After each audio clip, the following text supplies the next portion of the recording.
If you were 22 today, what would the 5 problems that you would think about working on be?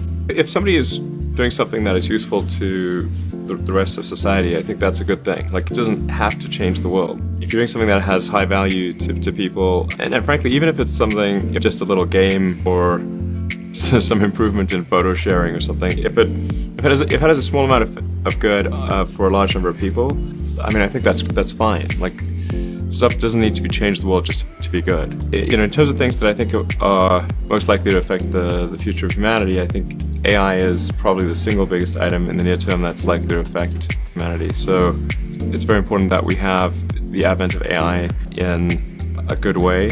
If you could look into the crystal ball and see the future, you would like that outcome, because it is something that could go wrong, as we've talked about many times, and so we really need to make sure it goes right. Working on AI and making sure it's a great future, that's the most important thing I think right now. Obviously, anything to do with genetics, if you can actually solve genetic diseases, if you can prevent dementia or Alzheimer's or something like that with genetic reprogramming, that would be wonderful. So I think this genetics, it might be the sort of second most important item.